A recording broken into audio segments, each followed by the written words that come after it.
With just a single text, it can bypass your phone's security and install spyware that grants complete access to your device. It can access every message you've ever sent. It can access every message you've ever received. It can access every photo, every video, every email. It can turn on your microphone. It can turn on the microphone even when you're not using a phone call and just record what you're doing in the room. It can turn on your camera. It can record what's on your screen. It can access your GPS. It can monitor your location. And it can do all of this without you ever knowing. The spyware technology that makes this possible is called Pegasus. Pegasus is probably the most advanced piece of spyware ever developed. It is effectively the most invasive form of surveillance imaginable. Any idea that you had that aspects of your life could be kept private and on the mobile phone are wrong.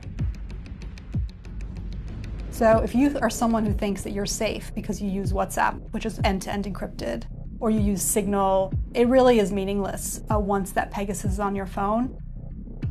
Pegasus can infect both iOS and Android, while remaining virtually undetectable.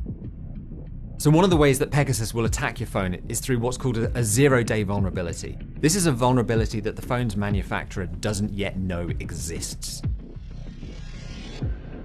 Pegasus is the main product of a company called NSO Group, which is an Israeli surveillance company.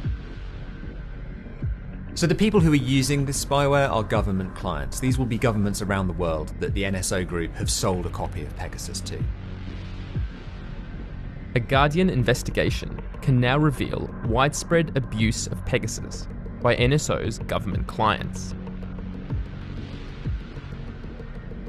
The reason this investigation is so extraordinary is that we at The Guardian have gained access through Forbidden Stories to a treasure trove, tens of thousands of records.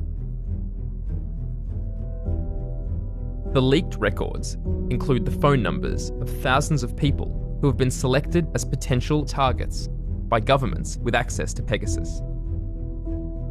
Before, we had an inkling that this technology was being used in an abusive way. But now the doors have been just thrown wide open, and we have a much greater insight into the scale of the abuse that has occurred. Just because a number appears in this list, it doesn't mean it was definitely hacked.